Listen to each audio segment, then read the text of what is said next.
Um, I'm hoping you're having a blessed evening. I'm excited for what we're going to be talking about today.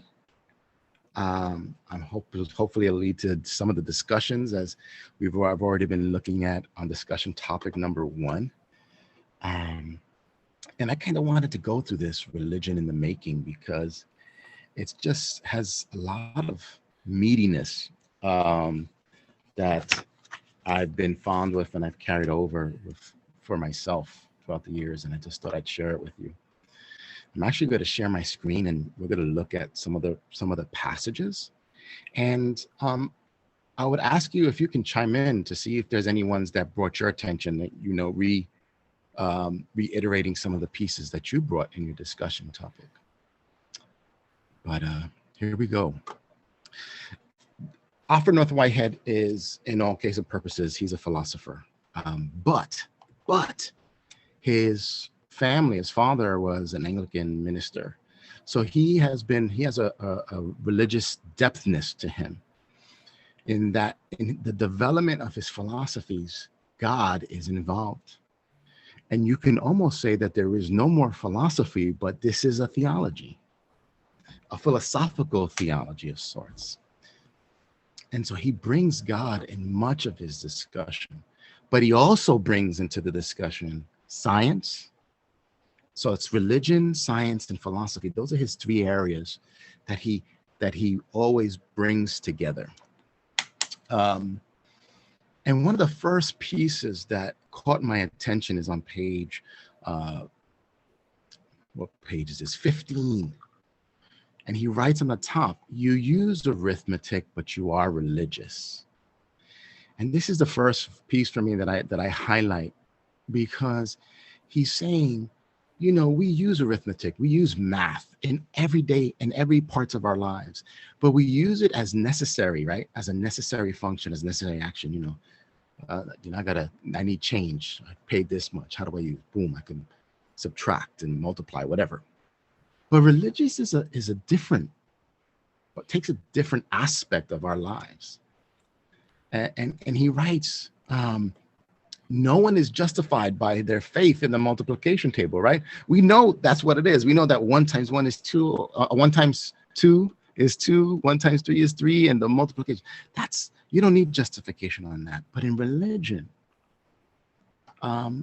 we're justified by our faith, right? Where justification is the basis. We have to justify that. We have to test it. We need to think on it. And so he says the first truth is that religion is a force of belief cleansing the inward parts.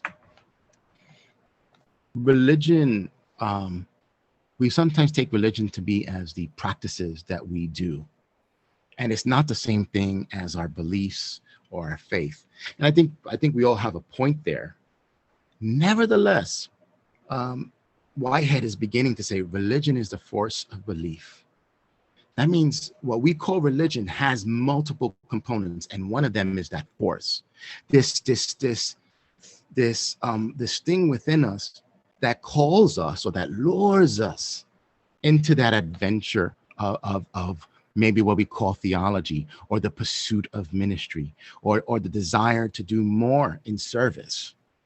So it's a force that calls us to start thinking, right? I think last week we talked about faith seeking understanding. Religion is the force of belief cleansing the inward parts. It's that faith seeking the understanding. And so there's that cleansing focus, right? We want to pursue that which is that force. And then he says religion on its doctrinal side can be defined as a system of general truths which have the effect of transforming character when they are sincerely held and vividly apprehended. In other words, now here's another part of religion. Religion has theology, right? Theology, and we mentioned this last week, and I've been thinking about Daphne. I'm always thinking about you in this part when you just ask me, well, what's systematic theology? And I'm like, this is it. This is it right here. It's that system of general truths which can transform us, right? When a system of general truths that when they cohere together, when we bring them together, they have the effect of transforming us, right? They affect us in a way. And so then here's another way of thinking about theology. And then there's this third part that he writes. He goes, in the long run, your character and your conduct of life depend upon your intimate convictions. Life, and it continues on page 60, is an internal fact for its own sake. And then a little bit more down, religion is the art and the theory of the eternal life of man. In our sense, if we do the inclusive of humanity, so far as it depends on ourselves and on what is permanent in the nature of things. And I think, Dawn Marie, you were bringing that religion is what we do in our solitariness. So now he's defining religion in all its parts. There's no one piece to religion, but there's multiple parts. But he's saying something that we have to do. Religion is what we do in our solitariness.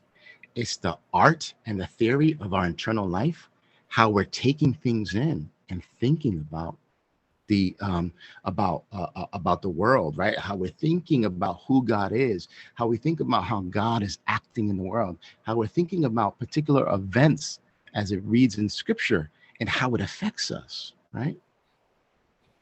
A historical piece that has lasting effects that reverberates throughout time. I'm going to pause there. I want to know if there's anyone that wanted to reflect on any of those pieces.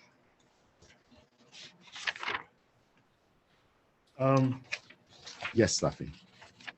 I wanted to say that although religion is not like a science or mathematics in a sense, that's not to go against religion. That can be an asset. Because on the one hand, you can relate 2 + 2 = 4. But at the same time, that does not have a moral implication for your life. Whereas religion is supposed to be something grander than 2 + 2 = 4. Therefore, it does have that moral implication. And that's an asset for religion, I think. Yeah, I would agree with you. I think he also starts talking about that if it's changing our character, that means it has a moral component, right? That cleansing inward parts is that moral component in there, which has that type of value. Definitely. Did anyone else was thinking about this and was like slowed down by it or anything like that? Go for it, Tiffany. The point of religion being religion's basis is truth and changing, is really cleansing to the soul. Because when you think about it, as Whitehead gets in depth to it, he says further on in the reading, it says something about solitude. Mm-hmm. That truth, basically, when you sit down and you just really get into your center and think about how you feel about God, and you just gather your day. At the end of the day, you gather your day. You said, what truth did I make today? And you put all the truths that you did today. And it's like a whole world that you become up with. And it's a solitude, and it's a relationship with God. And he says religion is basis is truth. And I can relate to that, and I am befriended with God in my heart, and it makes me feel like a better person when I'm befriended with God through readings and through Whitehead writing this, and it makes me in a sense, it makes me become Whitehead, because I have a father that's a theologian, and I have a mother that comes from her background. I'm centered, and I feel in a royal group then. Thank you, Tiffany. I think when you mention solitude, I think that's what he's really he wants to grasp that portion. If I can go back to the reading, and I want to show you it again. He says, and I just want to share. I want to be able to see some of you. He goes, the doctrine is the direct negation of theory that religion is primarily a social fact. And then he writes, social facts are of great importance to religion. So he's not denying that religion and that the development of theology and that the force of belief doesn't have social components. He goes, no, not the case. We very much so. The fact that we have patterns and that we have rituals and that we have liturgy, all these pieces are important. They're of vast importance, right? Because you can't take me out. All of us can't be taken out and then still be religious. He goes, that's a part of it. But he goes, all collective emotions leave untouched the awful, right? Maybe that's not a bad thing. Ultimate fact. There's an awe, the word awful, awe. We stand in awe, this ultimate fact, which is the human being consciously alone with itself for its own sake. What do we do with this is the question. What do I do after the service, after I received a message or a spiritual discerning, from the service, from a sermon, from a person? What do I do with that, right? And this is where he's trying to get at. It's what they do what you're doing with your own solitariness. You have to bring that inward into yourselves. And it becomes this transition from God the void to God the enemy, and from God the enemy to God the companion. Now, this is a powerful statement.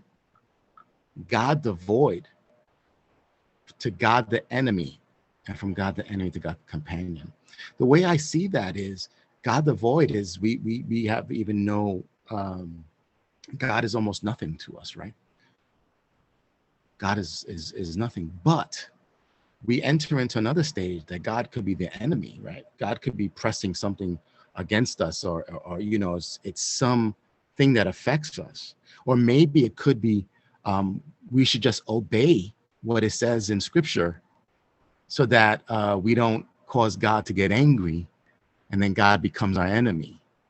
Because we do think like that. We do think that if I obey the Scriptures, if I just do what is said, then I'm on God's good side. But is that relationship with God is the question. Does that really change my life? Does that really cleanse the inward parts of me? And I think this is why he goes from God the enemy to God the companion. And it doesn't shift who God is, but it shifts how we relate to God. That God as a companion, the one who walks alongside with, I think about the biblical passage of being yoked. And he goes, when Jesus talks about, the yoke, the burden is easy, yoke is light. But the one that we walk alongside with is the one that guides us. It's a companion with us, with that yoke piece, to walk alongside us. Not that it's an enemy, but to help us. And then as we walk alongside, as that oxen is walking alongside this other oxen, it's becoming like that one. It's learning from it. But that is done in our solitariness. That is done in our own, in our time, in our inwardness as we reflect back, right? The event just happened, I reflect back. It's what I do in my solitariness. And that's why it says, if you don't have that time to reflect, then you're not really being religious. And consider what he says afterwards. He goes, collective enthusiasms. This is page 17. Revivals, institutions, here, seminary, churches, rituals, Bibles, codes of behavior. He actually calls them trappings, passing forms. This is, I'm teaching you something old. I'm teaching you something in the past. But unless you do something about it and make it alive again within you, then it really has no value. And if you're just repeating it, then you're just dealing with something that's dead. The task, I think, that he's calling us towards, and I think the task of religion is to make it alive again. To make it alive again. And let me go to, or I want to go to the next part here. It's on page 18. And so then he talks about sort of like 4 phases of religion. He calls it the emergence of religion. And the 4 phases are ritual, emotion, belief, and rationalization. And it's interesting that he uses these four parts, ritual, as patterns of what we regularly do. Hey, you know, do you want to hang out? Do you want to have lunch together with your friends? And these regular patterns that you start forming actually have a side effect, which is emotional in nature, right? And so this is how he begins to think about religion itself. Religion is really just patterns that we have. Pray, coming together and singing, coming together and witnessing, coming together to hear a sermon. These patterns are nothing more but, you know, these patterns that we flow. Sometimes as children, we're going into a church, you know, it's like, why are we doing this? Just come with me, don't worry about it. And we develop these patterns that are there. But there's a moment in time as these patterns continue that an emotion starts to arise. And then there's a shift. We don't do these patterns just to do the patterns, but we do the patterns because an emotion is springing forth. And now we do the patterns for that. Now we know that when I pray, I feel something.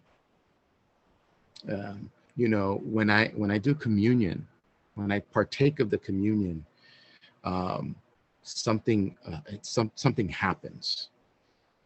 When I follow a religious observance, something happens within me, which moves into this mode of belief. Why? What are we feeling, right? Why are we feeling and why are we doing what we're doing? Belief patterns form. We do this because ... You know, in the passage, we saw Jesus bringing the disciples together as the Last Supper. We call it the Last Supper. And he breaks the bread. You know, this is my body broken for you. Do this in remembrance of me. He takes the cup. He goes, this is my blood poured out for you. Do this all the times you gather together in remembrance of me. It brings then a memory, a belief, a belief system that really affects us. This pattern, this emotion, and these beliefs that come together and develop intensity within us, right? Now we don't just do this pattern because it's been told to us, and not only because it makes us feel good or makes us feel something, but there's something more to it, right? Every stage pushes us beyond the prior piece, right? It's more than an emotion. It's more than a pattern. It's because of a belief. But now there's a 4th stage. That 4th stage is rationalization. It's taking that belief and applying it in your life and for the rest of the life. What does communion look like when I commune with the rest of the world? What does it mean for me to be religious in the world and seeing that God is everywhere? And that all are accepted into the table. What does that mean for me? How do I then live life? So we have these patterns and emotions and beliefs and this rationalization of religion, which is really something you do internally, right? You're trying to make sense and bring the parts together. All of those help build what we understand as religion. And it's powerful. And he does this one last piece towards the end, and let me get to it. And I'm jumping over a lot of parts because there's so many beautiful pieces here. Come on, miss. No, not miss. Here we go. Coordination, social phenomenon. I'm getting to it, class. Here we go. Did it be here? And it's something where he says, and maybe class, you can help me find it. Okay. Here it goes. On page 41. So I'm going really far. 41 here. 27, 34. And this for me is important because I think I too feel that we need to be moved by this. He goes just prior. As far as concerns religion, the distinction of a world consciousness as contrasted with a social consciousness. So he talks about social consciousness and world consciousness. As a matter of fact, he places social consciousness in the realm of beliefs. And he wraps it around sort of like a tribal thinking, right? A tribe is formed or a group is formed and they're trying to survive. And they've survived by knowing these set of skills, by these set of patterns, by this way of thinking and believing. But that's because they're in a mode of survival, he says. A social consciousness concerns people whom you know and love individually. Hence, rightness is mixed up with the notions of preservation. Conduct is right, which will lead some God to protect you, and wrong if it stirs some irascible being to compass your destruction. God as enemy. I want to make sure I know the right religion and do it the right way in order for that I'm not punished. I'm trying to survive. But he's leading us beyond that. I think he's pushing us beyond that. He says actually that world consciousness is disengaged. He uses that word for a reason. He goes, whenever we start looking at different religious types and different religious groups and different theologies, you sort of have to take a step back and look at things dispassionately and disengaged. That means you don't have a bias. Because then you start realizing that when you experience the other and you see that other has a level, has rightness, right? You see that you can witness the truth in their lives. We're called to say, is my way the only way? Is my way the only right way? And that's where he goes, this is when we start developing a world consciousness. And this is what he says. The new and almost profane, right? It does feel profane. Concept of the goodness of God replaces the older emphasis on the will of God. In a communal religion, you study the will of God in order that he may preserve you, right? We're just making sure we do it for ourselves. Want to make sure I'm straight with God.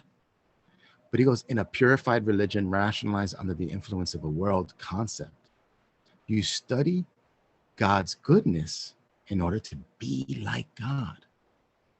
That is mind-blowing. And then he goes, it's the difference between the enemy you conciliate, right? That's the enemy. He has all power over me. I'm gonna, make sure I do it so that I can survive.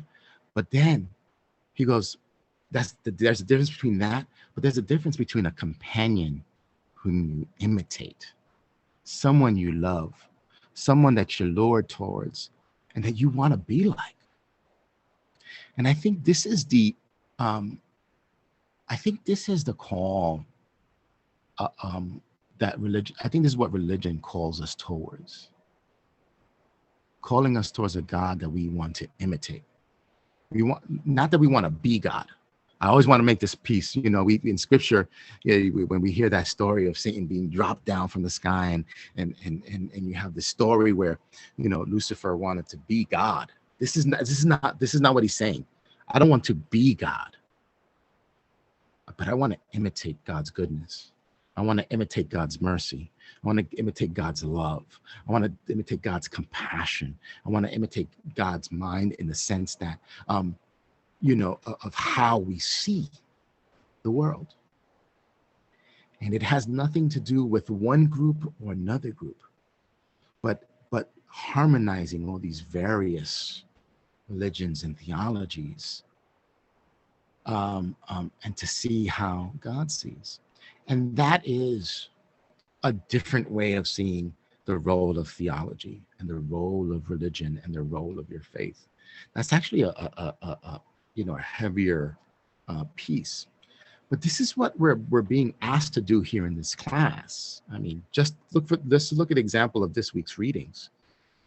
You have 4 or 5 different readings that have different responses on what is theology and how do we look at systematic theology, right? How do we look at theology? How do we understand theology? But it's because we see the divine, or we're witnessing the truth of the divine in all of them. We see something there that's like, oh my gosh, this is amazing. Look at this concept. I never thought of this, when you're looking at liberal theology. Well, I didn't think about that when I saw liberation theology. Or I didn't think about that when I was looking at orthodox theology or neo-orthodox theology, or looking at the constructive theology book. I never thought of the questions in the process theology text. But that lures you into that pursuit of the divine, of that ultimate reality, because you want to imitate, or you want to walk with God, and develop a worldview like God. And maybe and I would say that even my words are limitations, right? You have to break through that. I'm trying to use them to grasp even what Whitehead is trying to do. But let me pause here. Did you have any thoughts and ideas from this reading, or something else you wanted to reflect on?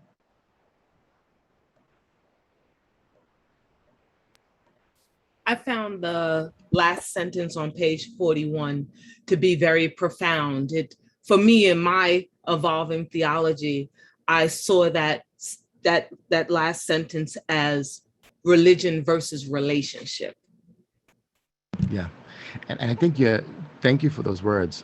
When you're talking about evolving theology, I think oftentimes we think that theology is set in stone. Right, and then here it is. This is God, this is Jesus, this is Christ. As long as we know the creed, we're good, right? But what we're seeing is that that's not the case. Yeah. And that it is an evolving theology. It's one that you're growing into, and upon thinking, there are these movements that are shifting. But you have this type that we want to imitate the divine. Yes. And that's important. Yes. Would anyone else like to come? Well, go ahead, Dawn. I was just going to say, yes, that relationship. And as you get to know him more and know him intimately, that's what you want to imitate. And those are the behaviors and the characteristics that you want to take on for yourself. Yes, that's a great term, relationship, the relations that we have with God and with others, right? Yes. Because that profoundness happens when we engage with others and other theologies or thoughts and ideas and values that open up and that force us to rethink our perspectives. And that's the role of theology. Theology is a what they call a speculative task, right? Mm-hmm. Speculate, spectacles. You're putting on a set of glasses and see if it works. Does it fit?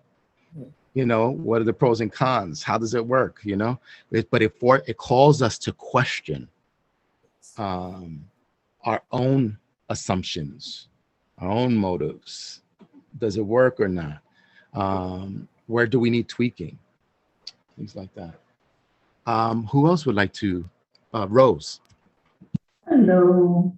So I need to just backtrack just a smidget, back to page 18, where he talks about the factors of the ritual, emotion, belief, and rationalization. And when I initially, read that, I had issues partly with the order, because I don't think that order is necessarily applicable to everyone's experience. And then he kind of reaffirms that further down in the article, where he says ritual will either lead to religion or play. And so I kind of thought that on page 18, where he clearly says, it's ritual, religions are these things, but then kind of, backs off of it just slightly, further down, gave me just a little bit of cause for pause, because for me, I was looking at it from the standpoint of what people's experience are. Some people, when they have an encounter with the divine,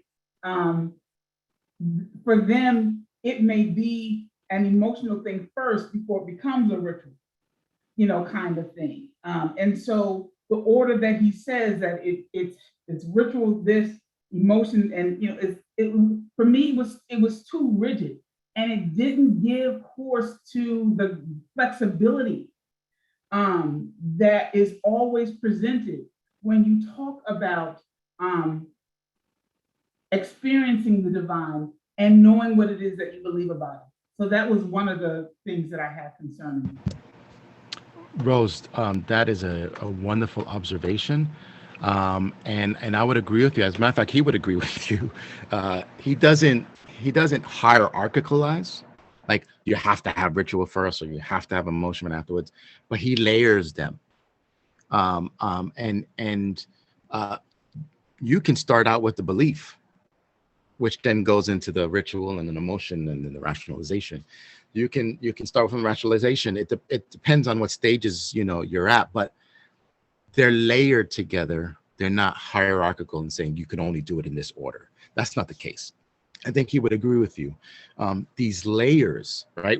As a matter of fact, I think it's when you start thinking about it, you see these components within it.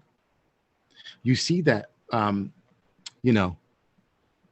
it's what's interesting. If I can take it as an example, my father was telling me about an event he had. He was praying in the church and began to cry. But as he's relaying it, he tells me a pattern. And the pattern is we started our prayer as we usually do, right? So there's that ritual, that pattern ritual that happens. And he goes, but then I began to cry because I was praying to be closer to my grandchildren. But then there's this emotional component. Only then and then did he start realizing or thinking about the belief that God is speaking to him in and through the pattern of emotion in which he's having a pattern of prayer, which has this emotional outcome. And he had to think about, what does this mean for me? Which is now we start getting to that rationalization. The same way God loves me is the same way I love my grandchildren. To be more like the divine, but showing it in the world in some way. And so then as he's explaining it, he starts explaining it with these patterns, with these components. There is something that he's doing that's physical, that's embodied, right? Everything we do is embodied. It's there, but it elicits, excuse me, this emotional outcome, it arises, right? That emotion arises from this pattern or this belief or the combinations of them, which calls us to remembrance of beliefs, of sayings and statements. And then afterwards, we're called to do something with it. That's that rationalization form. So I would agree with you, brother. I think you hit on an important concept. There's no order. They can flow in many ways. You want to say one more thing on that? And then I think Trisha wanted to say something. Yeah, I have one other thing. Slightly related on page 23, where it says mere ritual and emotion cannot maintain themselves untouched by intellectuality. And I thought that was a very powerful statement, because often in religious beliefs, I know at one point there was we tried to devoid ourselves of that intellect or of that understanding, kind of thing. And I think instead of trying to necessarily void ourselves of that intellect, really, it should be more of a merging. I mean, because even the scriptures speaks to, and all that getting, get an understanding, get that intellect, get what it is, get that wisdom or whatever it is that you need, which means that you're not ignorant concerning what's happening. So the scriptures themselves does not necessarily support not having that intellect. But I found it rather a little bit odd when he goes into marries that statement with the whole concept of the myth, because it kind of inferred, or at least to me, it inferred or implied that with whatever doesn't, when you don't make that connection with the intellect, then it comes forth in the form of a myth. And I thought, there's a bigger point of combining as opposed to avoiding kind of thing. That's interesting, and I think you have a great point in saying you cannot separate one from the other, like ritual emotion from intellectuality. We see that even in scripture, right? Peter, post Acts chapter 2, where he goes, where he gives a reason for the speaking in tongues, or the glossolalia in the scriptures. He goes, hey, we're not drunk. It's early in the morning. Let me tell you the reason why. So he gives a reason, right? A response, an intellectual response that pushes beyond just that ritual and emotion. I kind of want to piece that together. There is a time where we need to move beyond that to establish beliefs, why we believe what we do. That's an intellectual response. I would say that myth is this relaying of truth. It's the beginning of rationality.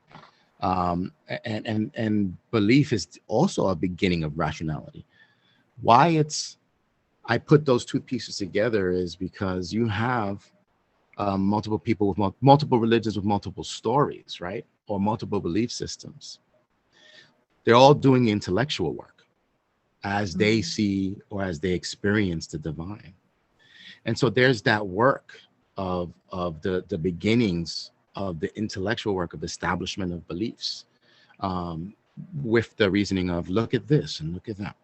So I kind of hold it there, but I would love a continuing conversation on this question of myth that's there. So thank you, Rose. Good stuff. Trisha, you had you wanted to comment. Actually, that's where I'm going to segue into because that part I wrestled with that whole section on belief and about the intellectuality, because even I, prior to even wanting to do this, I wrestled with, I'm like, well, why does it have to be so intellectual? And I struggled with his language in the whole myth. And as he was going into it, like to repeat this vivid fancy of primitive men. So I was going to ask you, when was this written? And because his language, but in talking about the emotion, I felt he downplayed the meaning and the intensity that emotion has on intellectuality, because he would say things like, it's on page 24, it is not a complex of definite unexplained happenings, but a dim background shot across an isolated vivid effect charged with emotional excitement. Now, and then I'm thinking about this word isolated, which earlier on, which can mean solitary. So like in the moment where you are in a church setting and the preacher says something that gets to you, I mean, truly, you're in that moment and you're feeling it. And you sometimes don't know how to explain. You just know that he hit you in the spirit. He hit you in soul.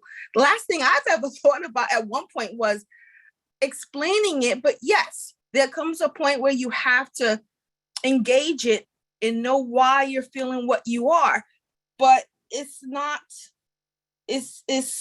something that is like, I want to, it kind of, I felt like he just downplayed it, and you can't have that emotion without your intellect, or now you can't even have intellect without emotion. They both marry well, but and I know we talked about this in prior into introduction, where in the patriarchal system, men tend to be so, you know, I hate to say absolute, but male, where women are emotional, give more thought, more birth to concepts and embracing and body, all those things. So that I wrestled, I liked it, but then I began to wrestle as he went into it. So Trisha, thank you. And that's a beautiful piece. You know, in some of the, so he's written this probably in the 1920s, 1930s. And once again, I do want to say he is dealing with philosophy. So he's looking at religion from a philosophical space, number one. And number two, he's a mathematician. And so that's how he talks. You know, he talks with, how do I phrase it?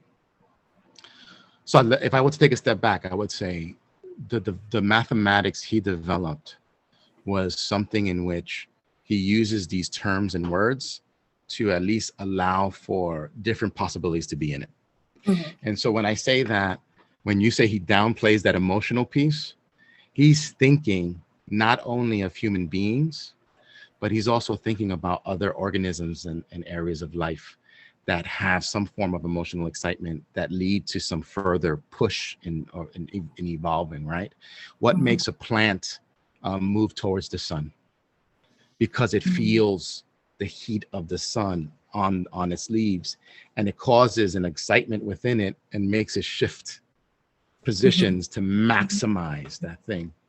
So I kind of want you to stay there in that piece, because I think he's saying that without that emotion, it'll be very hard for us to enter into any intellectual engagement.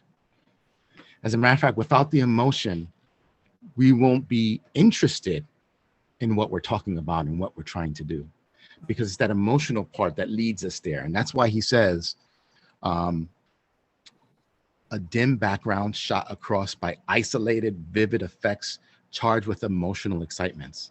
Consider fireworks that makes us look into the sky. The fireworks are that emotional excitement that allows us to see beyond and say, wow, there's something else there.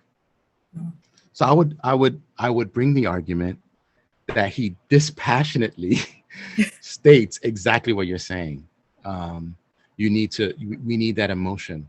But when we start talking about it intellectually, we kind of have to use these terms to that sort of deaden that excitement a little bit. Okay. But it's to bring out concepts, it's to bring out ideas, because then the next stage is to go back and say, does that work? Right? Do these ideas work? Do they have merit? Do they make that car go? This is the type of stuff that you want to do. Side note, Fanny has to go. She sprained her ankle. Okay, Fanny, what's needed for that. We're recording this as well. Okay, thank you so much, Trista. Did you have another part, or was that it? Well, there's so much in here, but I'll let somebody else go. All right. If I can have one more person share their thoughts, and then Dr. Lockett. I'll be brief. I didn't quite understand where he was going, and somebody could help me with that. When he was making a correlation between solitude and those who felt forsaken, and he used Prometheus. And I remember, if anybody has taken church history, Prometheus is a part in church history. And maybe we didn't cover that part when he, was chained to the rock, or maybe we did and I just forgot it. But I didn't quite understand the correlation between that, because just because you are spending time with yourself, or like you said, having time to reflect, or having that time where you can just, be still in the presence of God, or have whatever you do in your time of solitude, doesn't necessarily mean you feel forsaken. So when he mentioned Jesus on the cross, well, he didn't say Jesus, but when he said man on the cross, that's what he was talking about. And he mentioned somebody else too, whoever else he mentioned, I didn't quite know their story, so maybe there was a correlation between that. But if my memory serves me right, when I read Prometheus, I didn't quite get how he or if he was trying to make a correlation. That's how I read it. But now somebody else may saw something different in that. But I didn't quite understand where he was going. I mean, now with Jesus on the cross, yes, there was a part where he felt forsaken, but at the same time, Jesus knew that that was going to happen. He knew what his journey entailed, and that was what his journey was a part of. He even predicted his death in some of the Gospels. So, and even when Jesus would steal time alone for solitude, he was always doing that to go pray, be with the Father. It was for a good reason. So I didn't quite understand where he was, going with that. So I don't know if anybody wanted to respond to it, or I can. Oh, no. Go ahead. Oh, okay. No. If I can just be brief. Danielle, did you have your hand raised? Would you like to respond to that? Yeah, that was something that I had commented on, that section of it. It's one thing to feel forsaken and then to actually be forsaken. And so I feel like, even though Jesus was on the cross and he, again, like we all may know at times that all things are going to work together. But it still doesn't take away the fact of feeling forsaken in the moment, or feeling abandoned, or feeling like you're losing kind of like hope. And one thing that I said in the discussion post was, sometimes that feeling forsaken is the exact proof of your faith, that you have faith in something. I can't feel forsaken if I don't believe, right, that God is actually, powerful enough to intervene or do things in my life. So that's basically what I got from it, about that part of feeling forsaken, that it's like the very proof of your faith. Yeah. Thank you, Danielle, and you make a great point. Rose, did you But respond to it too? I'm trying to make sense of the correlation that he was trying to establish between feeling forsaken and moments of solitude. That's where I got lost at. That's the answer I want. Am I making sense, Danielle? Yeah. That's the answer that I'm looking for. The part that I was confused on, put it that way. Mm-hmm. So I don't know if anyone else wants to respond to it, then I can respond to it as well. I think Rose had her hand up, and Dawn Marie, I don't know if you both want to go. Yeah, for me, when I looked at that part, and I understand exactly what it is that you're saying about, because he emphasized that being forsaken, at least to me when I read it, it sounded like he was more emphasizing that the expectation was that in your belief, you will be forsaken. The indefiniteness of it for you as a religious person to feel forsaken based upon what it is that you believe. And I disagreed. Even I understood the point that he was trying to make, but I disagreed with it, because again, as it relates to your solitariness, you have to remember that there is, the scriptures, or whatever your religious belief is not of a private interpretation. And so you're never in just a solitary confinement. It may be your moment to get what it is that you need, but your solitariness is not a point of you being forsaken or being forgotten about. And so I disagreed with that point in what it was that he was saying, because I did. And I understand the solitariness, because we do need it. We do need that reflection moment, but that solitariness does not define does not define the fact whether we're forsaken or not forsaken. Because even again, within the scriptures, it speaks to, he'll never leave you nor forsake you. So what happens if we define our faith based upon expecting to be forsaken? What happens when you're not forsaken? Does that mean that you don't have faith, or does it mean that something else? I didn't like the connection that he was making there, because I think it was overly general and overly simplistic in its presentation of what it was that he was trying to say. Thank you, Rose. Dawn? And interestingly enough, when I read it, I didn't really read it as him making a correlation or a comparison. I read it as 4 examples of solitariness. And then what Danielle said, their level of feeling forsaken was related to their faith. So I didn't really see it as a comparison or a correlation. He was discussing solitariness, and then he gave these 4 examples of solitariness of people who felt solitary. And then, but whether or not they felt forsaken really was determined by their level of faith. So I saw it more open-ended. Interesting. Thank you. With just one final response and keep it concise, Tiffany. Yeah, I'm going to piggyback off what Don said. His 4 explanations of faith, of solitude, gave me an idea of something he wrote too, because he said something about vividality, and when the vision becomes vivid or something like that, then he says it's discontinued. And after that, that was one definition he had of it.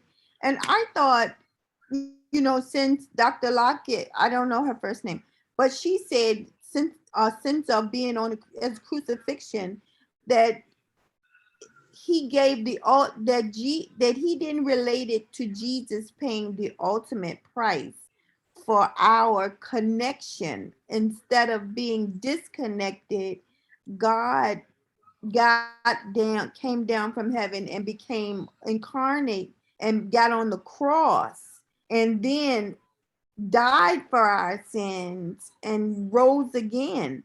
And then that was God's connection to humans. To the people on earth, to that he rose back. He became human, and then he became one of us, and then he rose, and that was the ultimate connection. Only Jesus was chosen to be that Messiah, that Savior, and he didn't make that connection from the reading to Jesus being the Messiah, the Son of God, or being our Savior. He just made it arithmetic, or kind of like, gave it an empty barrel, and you put what you think in the pot. That it just became a reading instead of a biblical theological response to our theory. Thank you, Tiffany. To be brief, because it's 7 o'clock and I kind of want to jump into this week's readings with Safi and Renee. I think that's a great question, Daphne. I would also say I don't think he's making a direct correlation, but he is talking about this notion of solitariness as a choice. Because there's one thing to just follow the crowd and to say, I just believe what I believe and I'll just follow these pieces. But then you end up being sort of like that status quo. You go with whatever there is. And that's not really taking the beliefs and really making it incohere into a part of your life. And I think that's where he was trying to get at there. And so he goes, that's the heart of religious importance. It's not about only the social piece, which is important. He's not denying that. But he is wanting us to say, but we need to think about it. We need to reflect on it. If we're not doing that, then we're not doing a service. We're just status quo, going with the flow. And he goes, but if we really are engaging it, there's going to be moments of solitariness, not solitariness in you even making the choice, but solitariness that even in the choices you make. And that's where he starts saying Prometheus. Prometheus decided to steal the fire and give it to humanity. And he was alone at the end. Humanity didn't go back to him, and the gods punished him, right? And he was punished. He was very alone there. You have Muhammad brooding in the desert. Buddha is always seen meditating on his own, that solitariness, that because of the choices that they made. Jesus, the choices that he made to lead the ministry that he did, to provide the alternative He dies alone. He didn't decide with all, he didn't die with all the disciples around him and, an army of people, but he dies, with Roman guards around him that don't give a cahoot about who he was. They were just doing their job. Sometimes the choices that we make in those spiritual pursuits leave us in our solitariness. And we feel, he says, felt. And so there's that feeling of forsakenness that even though and even we can be forsaken by God, Jesus felt utterly alone in those moments. And you can take it either he knew and did that. For some, they don't agree with that, and they'll say he did feel alone. And it was only afterwards that he sees something else. You take that as what you will, but I think this solitariness is really about the choices we make and how we're going to apply these patterns that elicit emotions and that introduce these beliefs. What do we do with all of that? There's got to be something more. You just can't do that. There has to be something more, and that's the part where he was trying to. I believe he's trying to get at there. So thank you. That was a great question.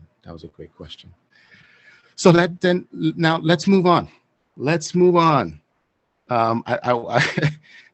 This is fascinating conversation and looking more for that. But now I'm going to invite Safi and Renee, who are facilitating a discussion, our time today on systematic perspectives here, and we'll be looking at theology. So I'm going to make sure you have the ability to share your screen, and I'm going to ask that Safi and Renee continue. Welcome. Thank you. Can you hear me okay? Okay. I'm going to share the screen.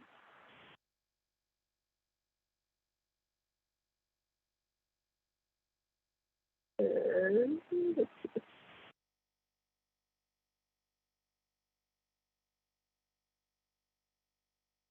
then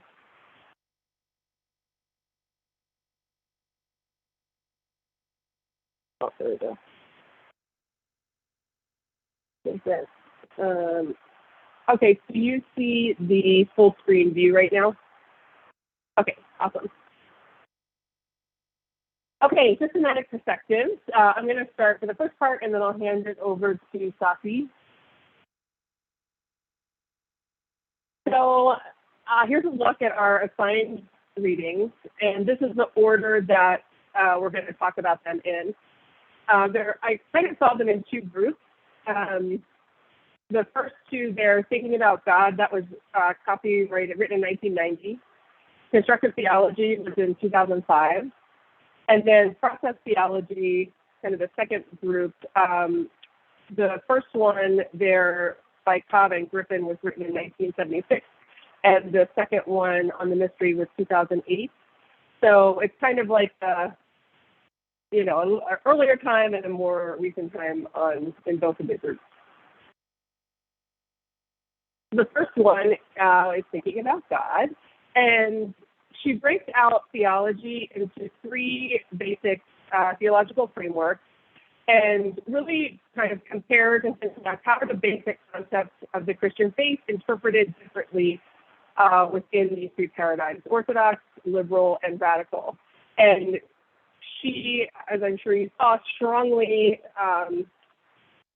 believes in a very strong link between theology and politics, so much so that she says, tell me how you think and act politically, and I will tell you which God you believe in.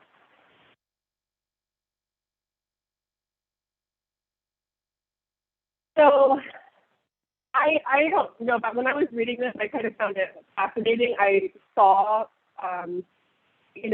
my parents' theology in here. I saw my theology in here. Starting with Orthodox, that's kind of the first one in the group. So in the Orthodox theology, there's one right way, and you either believe in that right faith or it's heresy. There's it's black and white. It's, this is the one way. The Bible is seen as the one source of truth, and humans are subject to the Word of God. So we must hear, trust, and obey in the Word of God. God is revealed only through Jesus, and Orthodox theology prizes and places faith above reason. This theology came about post-Reformation, 16th to 18th centuries, and it's still, there's still this theology in fundamentalism and other faith traditions today. At the age of the Enlightenment, that is when the liberal theology emerged. And in this theology, science is valid, religion is seen in a historical context. And so in contrast to Orthodox, where there's one right way throughout time that doesn't change, liberal theology places religion in context. So which creates more tolerance for different views, because a liberal theologian or someone who's following liberal theology would say, oh, this thing was going on in history, therefore that led the people to believe this about Christianity or this about Jesus. But nowadays we think something else politically or socially, and so that leads us to a different understanding of Jesus. In this theology, the Bible is not taken literally. Reason is welcome in the church, and it unites culture and religion. And this is really kind of emerged in the white middle class, and especially male. I felt like there was a lot of time in the chapter spent on liberal theology, and especially interesting with the shadow side, as it's described. So, there's a strong desire for separation of church and state, which is considered a basic liberating principle. Like, I can believe whatever I want, you can believe whatever you want. But with this separation, it puts the church out of society in a way, and so the church lost its critical and what they call prophetic voice, because it recognized division. And so it puts religious matters into the world of the person, an individual. And this is my kind of take on this, but perhaps because it was, this is like a white middle class led thing, that separation of church and state didn't do anything for the human rights of racial minorities, and was, I would say, harmful. So the one other kind of viewpoint that is in the shadow side that stood out to me was that this approach doesn't take into account what the impoverished masses, oppressed people, except to see them as objects of charity. And that is in stark contrast to the third theological framework, radical theology.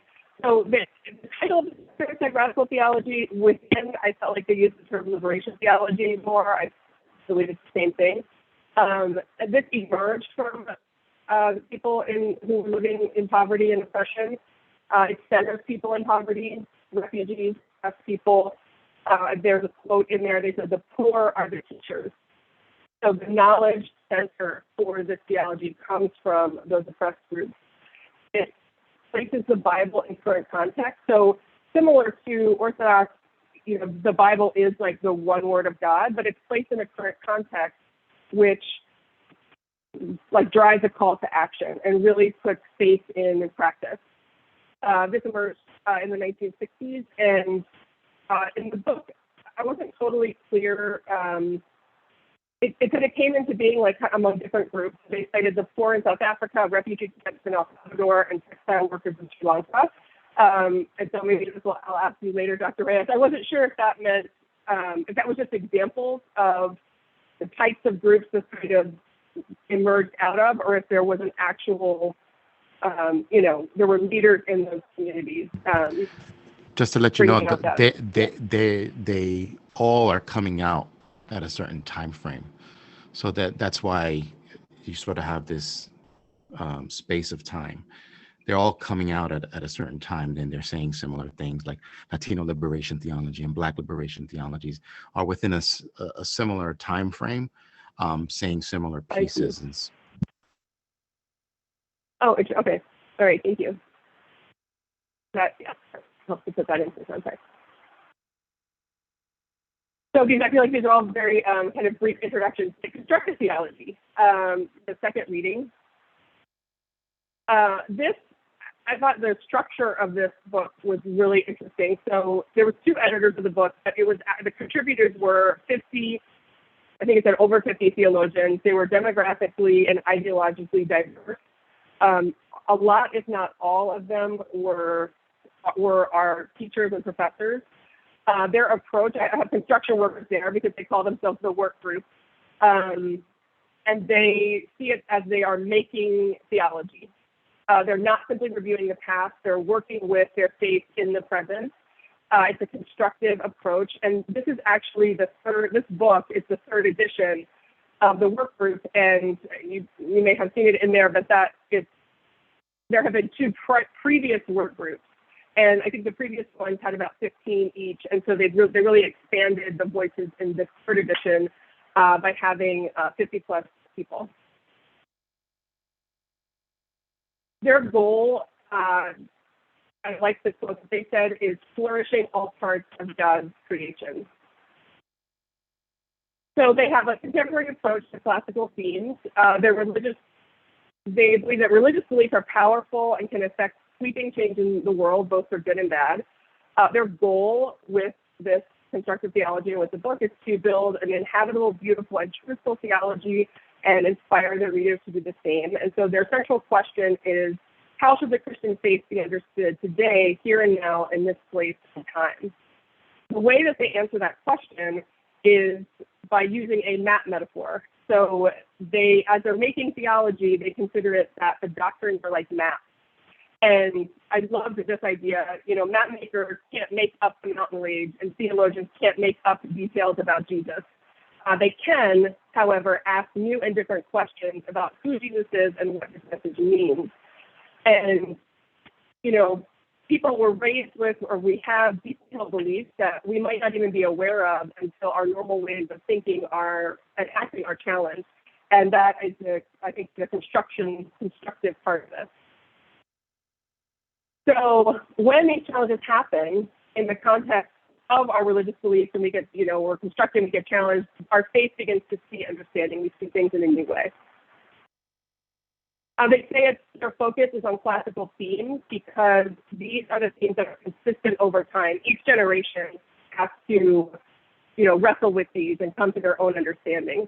So these are also the chapters of the book. What does God mean? What is our purpose as a human? Why is there evil and sin and suffering in the world? Who is Jesus? What does it mean that he was here? What makes it a people, a church? How do we think about the power of the Spirit in our lives? These are enduring topics that will continue for generations. And I'm looking forward to reading more about this book because they describe the structure of each chapter and kind of how they're building the map. So they tell stories. They kind of, share the main issues of the chapter. They give the scriptural context. They call it the scriptural geography. They show how the doctrine has shaped through history, and then there'll be present-day voices on each doctrine. So this is going to be a really interesting book for us to read. Then we get to process theology. So this was the assignment was reading the foreword, which I think was just 2 or 3 pages. So process theology is, a theological movement based in process philosophy, influenced by philosophies of Whitehead and Hartshorne. Process theology rejects static actuality and affirms that all actuality is process. If you were like me, you looked up actuality. I was like, what are you talking about? I don't know what that means. So actuality is fact, reality, and existence. And so it's process theology views reality as a process. It's in process. I think this is going to be a subject for discussion later. So process theology does speak about God.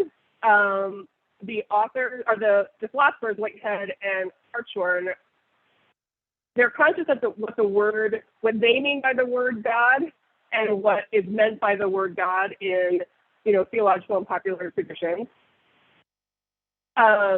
Their use of the word God is offensive to many theists and atheists. It's, because they're using the conventional word God for unconventional purposes. So I was sort of shocked when I read what these unconventional purposes were. So process theology denies the existence of God as a cosmic moralist. So that's God is God will be the judge. God is in charge of our morality. Denies the existence of God as an unchanging and passionless absolute. So the idea of God, and I think they said this came from the Greek, like God is perfection and therefore doesn't change, which means that God is not affected by, for example, human suffering. So they reject that idea that God is perfect. They deny the existence of God as a controlling power, that God is responsible for everything that happens in the world. So the idea that, don't worry, God's in control. Process theology denies that. It denies the existence of God as sanction of the status quo. So I took kind of those first three kind of create the status quo. Like if God's in control of everything that's happening, if there's bad things in the world, God is okay with that because God is making that happen. And so that's saying God is sanctioning the status quo. They deny that. And they deny the existence of God as male. And talked about our images of God are traditionally male-centered, male-oriented, and they deny the attributes that reinforce that. So they did mention that there's a lot of different thinkers and theologians that can be called process theologists, and they might, this book is not giving a full introduction of that, but on the whole, the process theologians do agree on those 5 negations of God. It is a challenge that I think they're aware of. I mean, they say it's a challenge because philosophical theology, which is what process theology is, uses ideas and ways of thinking that the community at large is not familiar with. And I would concur with that as a member of the community. I'm curious to hear what you all thought about that. But they hope to show the creative potential in process theology. And to hear more on that, I will turn it over to Safi.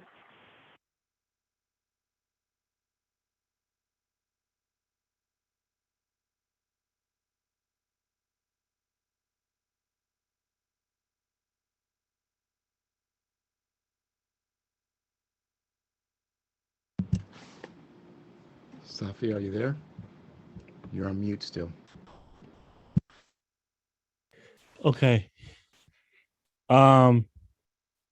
So for my part of the reading,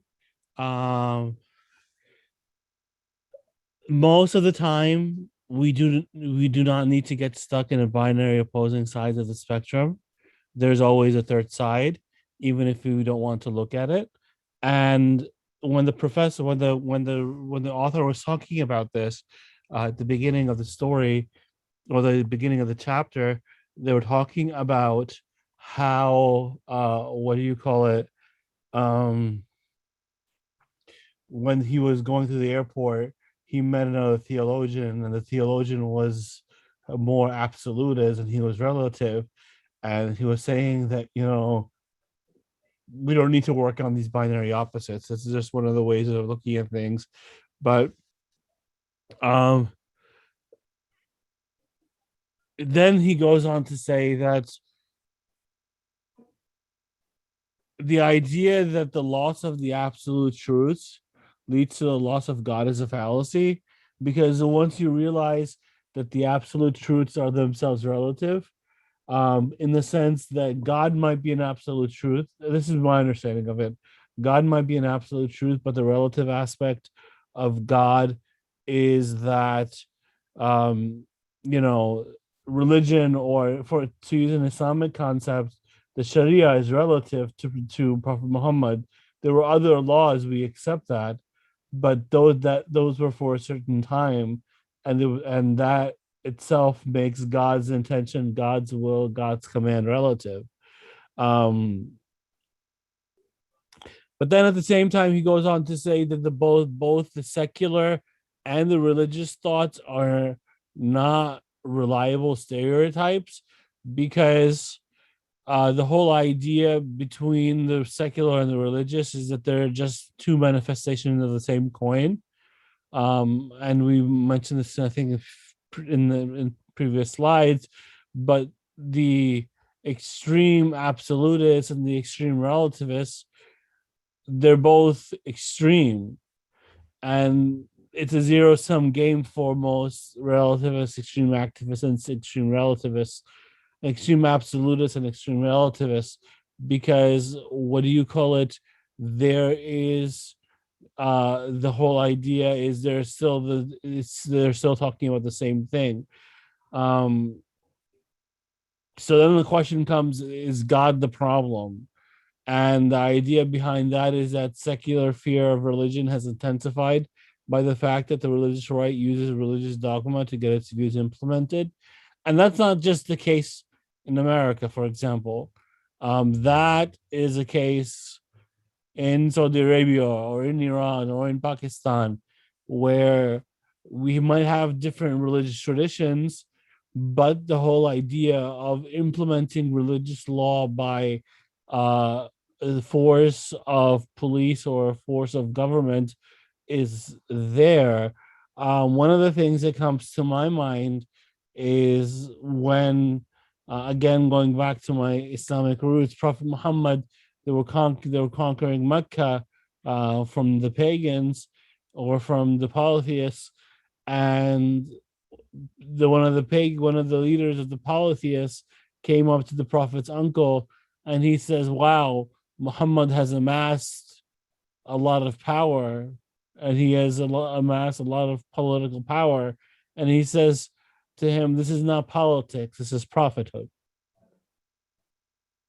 So the idea is, at least in theory, there should be a difference between politics and prophethood, but because religious individuals tend to see the law or tend to see religion as a way of implementing their own rules and regulations in society, they also scare a lot of people who are either secularists or modern or moderates into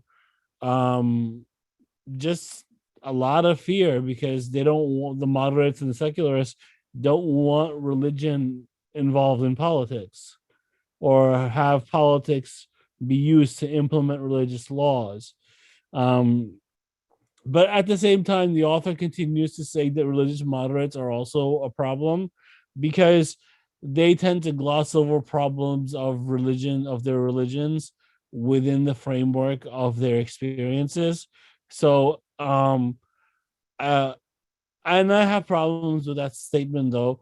But what do you call it? So, for example, a moderate might say this is not religion, what the extremists are doing, but they fail to realize the idea that for the person who is an extreme right-wing person or an extreme follower of their own religion, that is religion, what they're doing.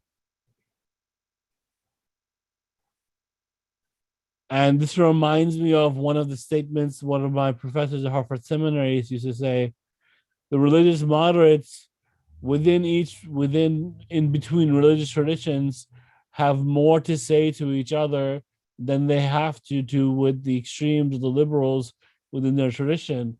In the same way, the conservatives within the religious traditions have more to say with each other than they do with the moderates or the liberals in their tradition as well. And I think that's got it right. And I think I just mentioned that the Christian right and planetary wrong, planet, I can't say that. Okay, so they were talking about how secularism or relativism and religious extremism are both absolutes, Meaning, if you're a secularist or you're a relativist, you're saying that no religious truth is an absolute, which itself is an absolutist claim. And then you say that religious extremes are also absolute truths. So the whole idea between being honest to God, and the author says that, I quote, the dizzying mirror dance of the absolute and the dissolute has become self-destructive for the soul and the earth.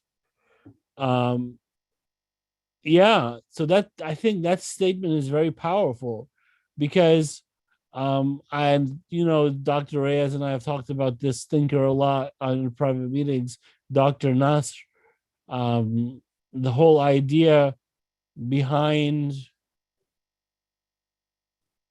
for example, the environmental crisis that is occurring in the world today, or the climate change crisis that is occurring in the world today. Those statements are, that crisis itself is a reflection of the absolutist nature of the claims of secular society.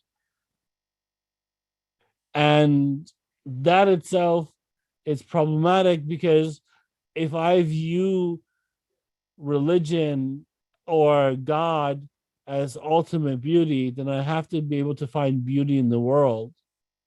And if I do not do that, then I am completely going away from the tradition. Whether it's Moses on Mount Sinai, or Jesus in 40 days in the desert, or Prophet Muhammad going to Mount Hira to meditate and pray, these were all aspects of the earth that themselves had implications within the religious traditions.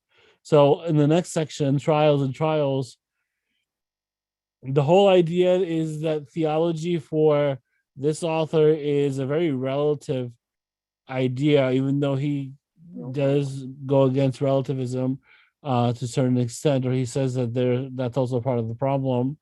But then he says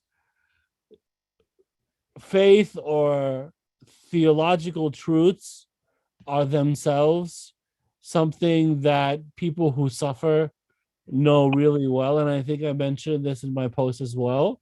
So, for example, in the Christian conception of Jesus dying on the cross, God is an evolving concept, because man suffers through the suffering of God.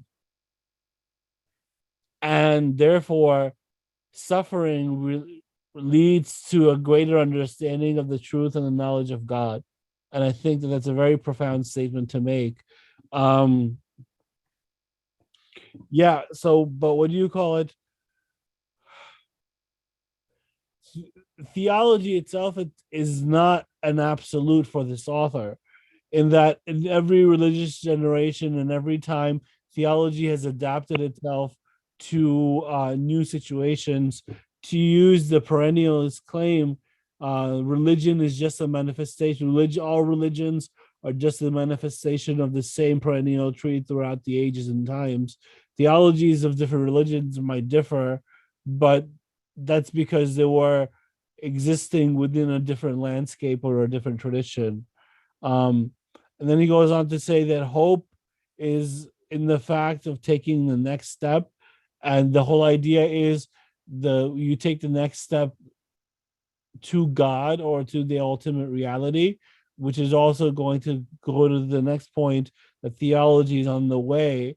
And theology is all about experience. If you don't experience theology in your life and you don't grow from it, then it's not necessarily theology. Because I use a statement, if a belief isn't testable, then it's not a belief. So there is a consistent level of growth.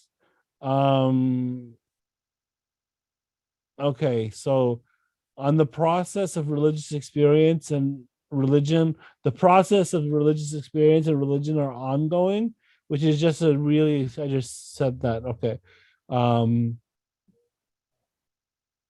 the whole idea for the author is these experiences are merged within our realities. I'm not sure if it's in this reading or reading for another class. I think it was for this reading. The idea was that, theology seeps through our brains, if I'm not mistaken, and it goes to the heart of the matter. So that's what I got that out of. Okay.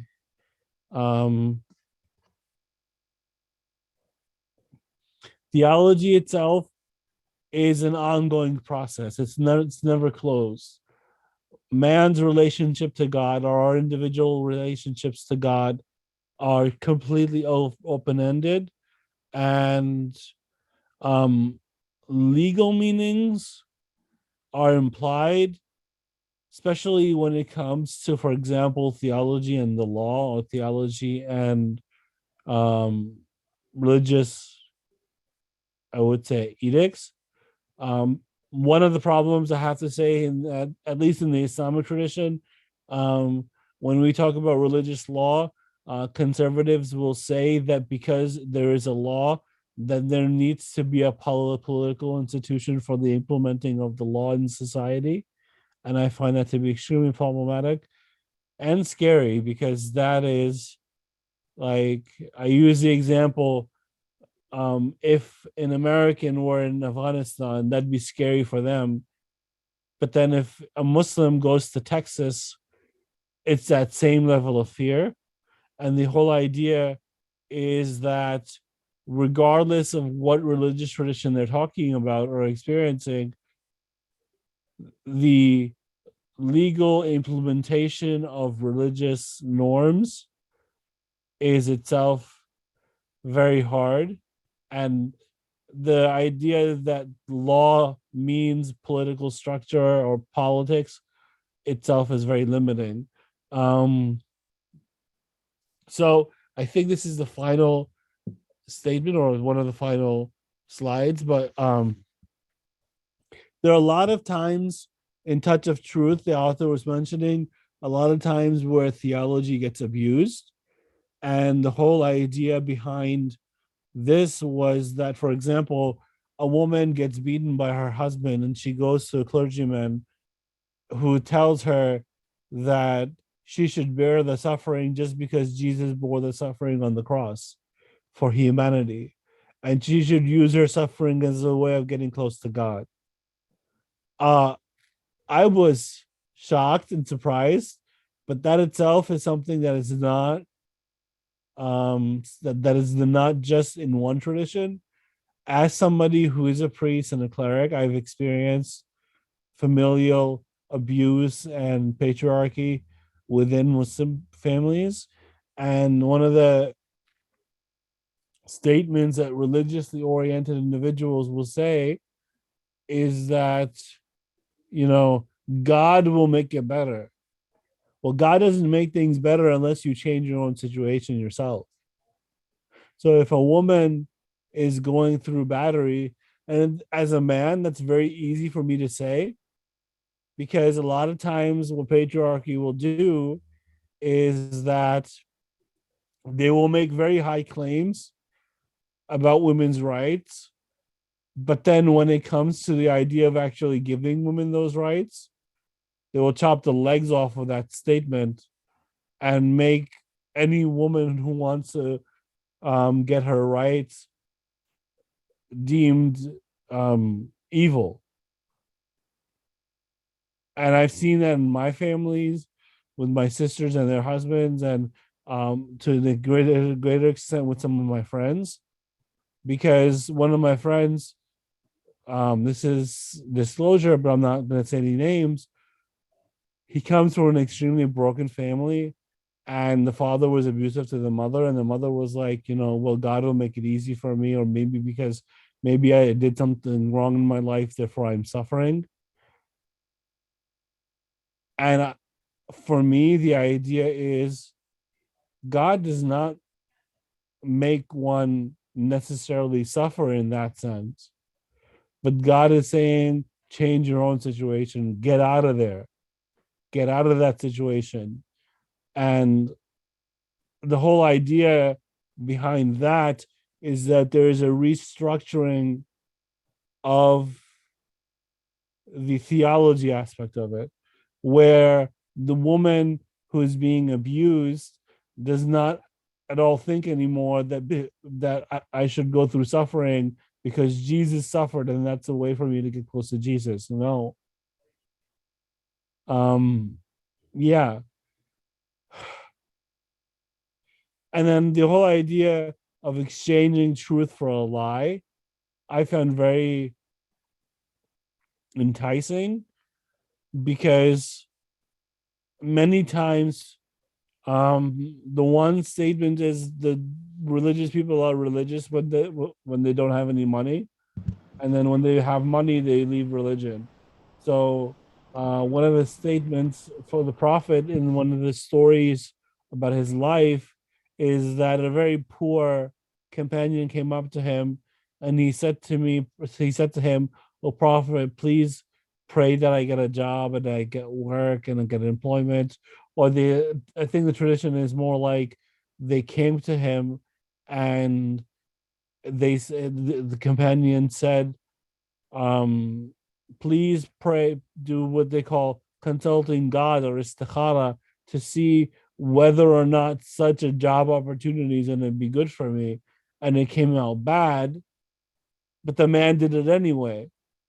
And what do you call it?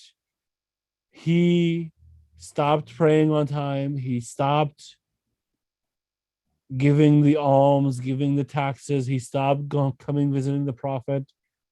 And then the prophet was like, I told you it was going to be bad for you, not because you're not going to get money. It's because you're going to lose your faith in God. So the man exchanged the truth of God for the lie. The money begins brings success. And then the whole idea of calling God. So what does it mean to do theology as a system, systematic theology? We talked about that in class.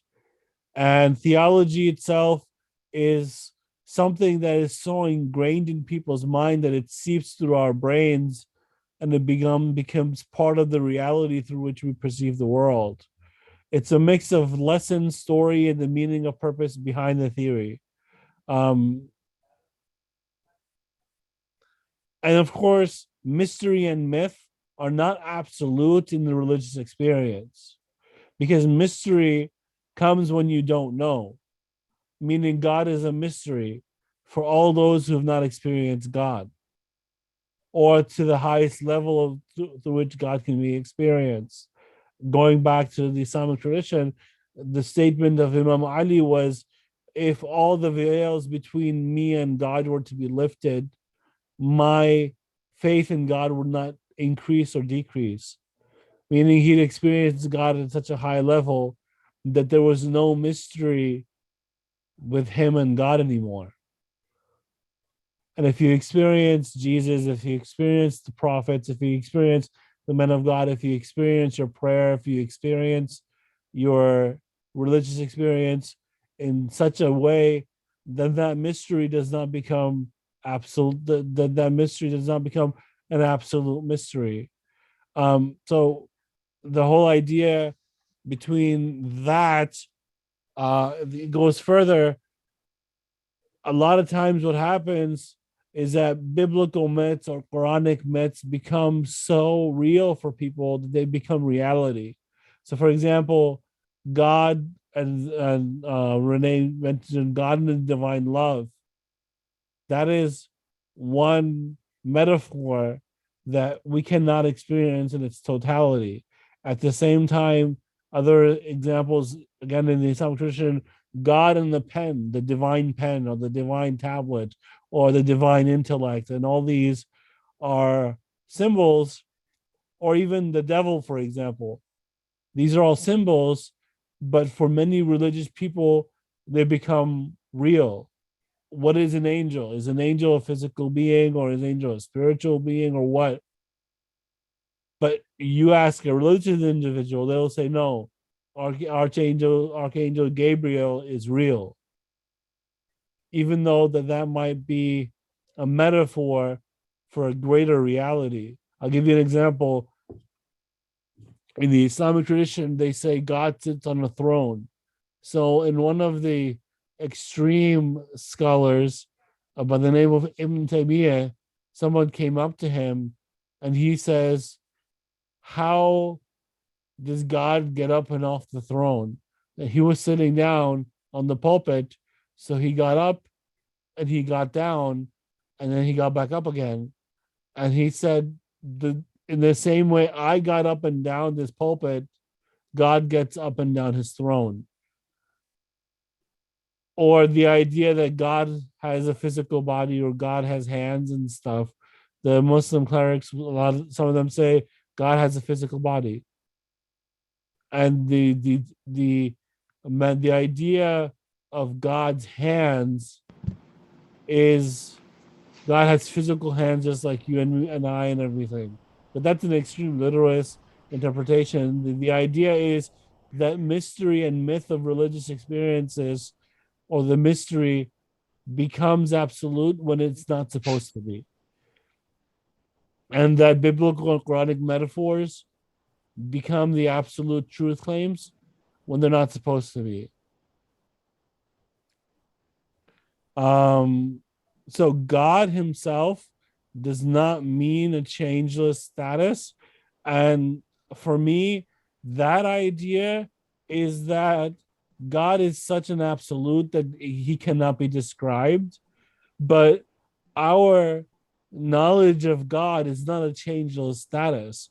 Our knowledge of God does not stay absolute.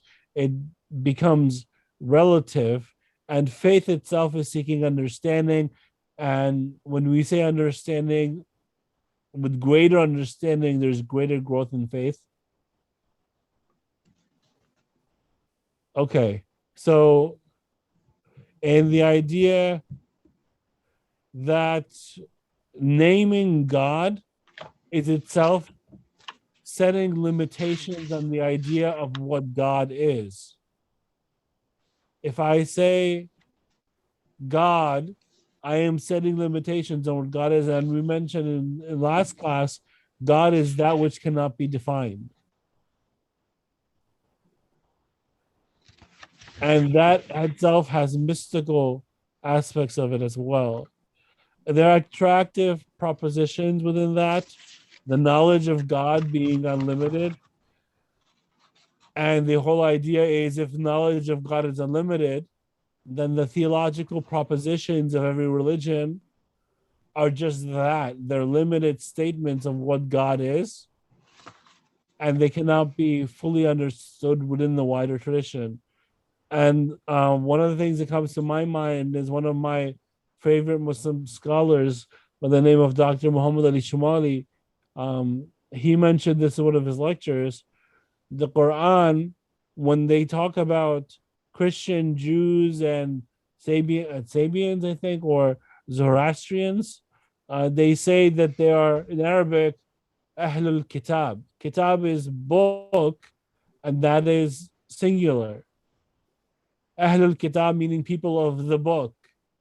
If the Quran was speaking about different books, as in the Old Testament or the Hebrew Bible, and then the New Testament, and then the Quran, or different revelations that were revealed to different prophets, the phrase for the word book should have been in the plural,